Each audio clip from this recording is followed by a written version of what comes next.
Boys and girls, have you ever saved up for something that was very special? Oh, okay. So tell me some things that are very special that you and your family saved up for. Great.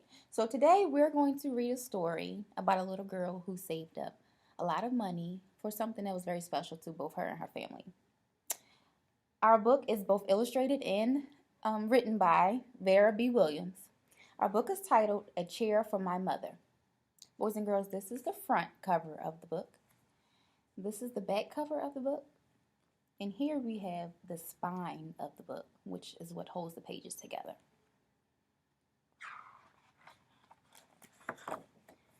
A Chair for My Mother.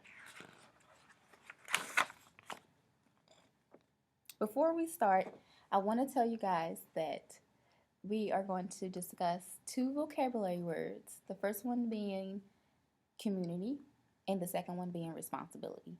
Does anybody know what the two vocabulary words mean? Okay, well, we'll find out once we read the story. My mother works as a waitress in the Blue Tie Diner. After school, sometimes I go to meet her there. Then her boss, Josephine, gives me a job, too. I wash the salts and peppers and fill the ketchups. One time I peeled all the onions for the onion soup. When I finish, Josephine says, "Good work, honey," and pays me. And every time I put half of my money into the jar.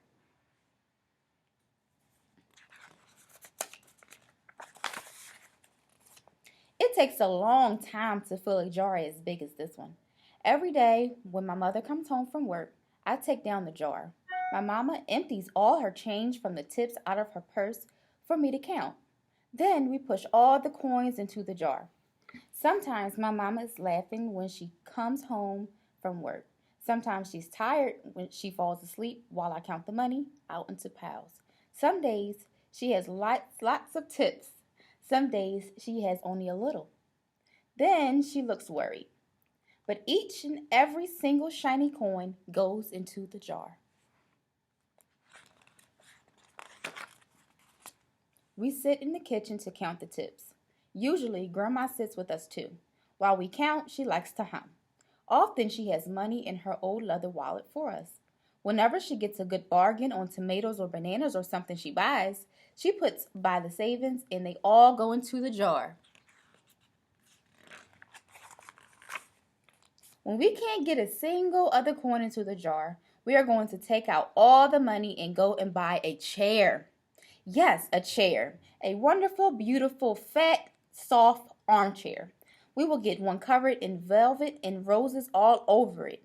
We are going to get the best chair in the whole world. This is because our old chairs burned up.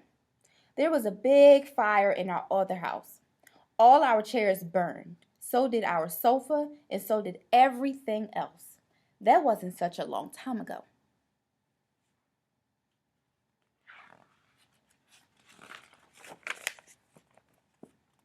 My mother and I were coming home from buying new shoes. I had new sandals. She had new pumps.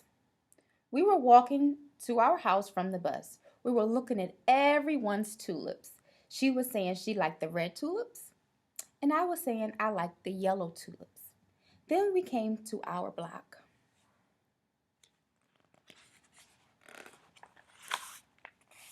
Right outside our house stood two big fire engines. I could see lots of smoke. Tall orange flames came out of the roof. All the neighbors stood in a bunch across the street. Mama grabbed my hand and we ran. My Uncle Sandy saw us and ran to us. Mama yelled, "Where's Mother? Where's my grandma?" My Aunt Ida waved and shouted, she's here. Don't worry. She's okay, don't worry." Mama was all right. Our cat was safe too, though it looked a while to find her. But everything else in our whole house was spoiled. Okay, Yeah. this part of the story reminds me of when we discuss firefighters and how they help our community stay safe. Mm-hmm.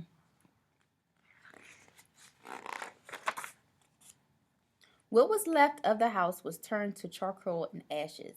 We went to stay with my mother's sister, Aunt Ida, and Uncle Sandy.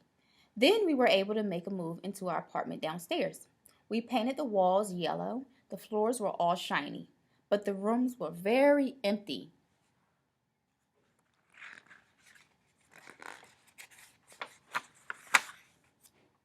The first day we moved in, the neighbors brought pizza and cake and ice cream, and they brought a lot of other things too.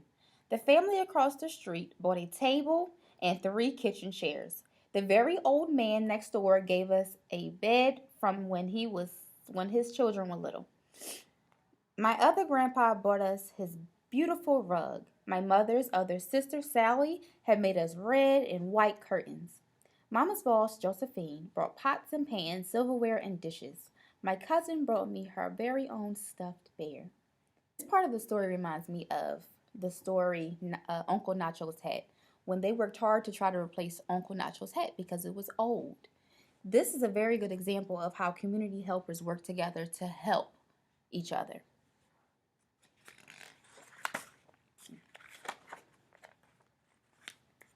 That was last year. But we still have no sofa and no big chairs. When Mama comes home, her feet hurt. There is no good place for me to take a load off my feet, she says. When Grandma wants to sit back and hum and cut up potatoes, she has to get comfortable as she can on a hard kitchen chair.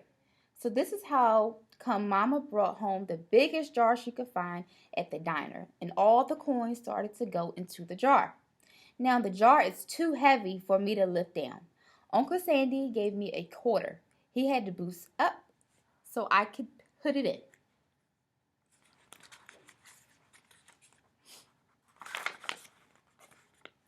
After supper, Mama and Grandma and I stood in front of the jar.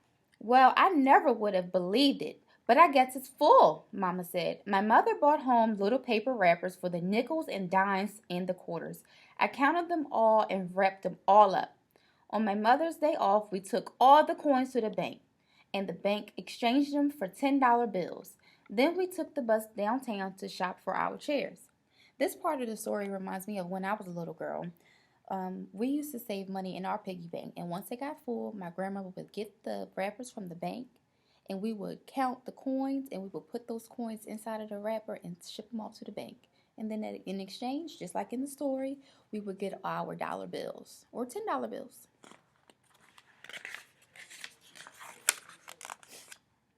We shopped through 4 furniture stores. We tried out big chairs and smaller ones, high chairs and low chairs, soft chairs and harder ones. Grandma said she felt like Goldilocks and the 3 bears trying out all those chairs.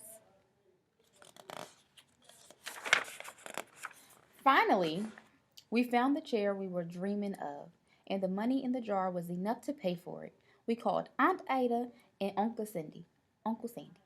They came right down in their pickup truck to drive the chair home for us. They knew we couldn't wait for it to be delivered.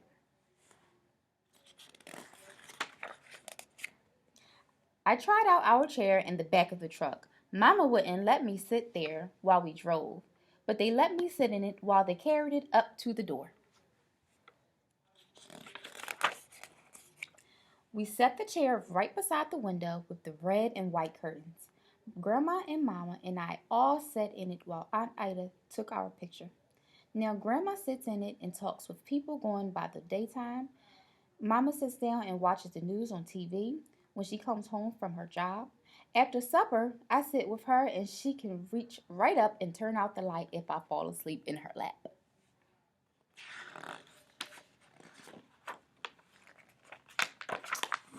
The end. Awesome story.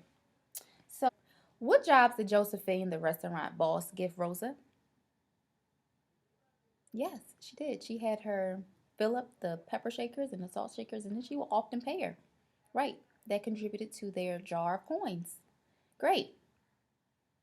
So, what would happen if the house never caught on fire? How would the story change? Great. Awesome answer.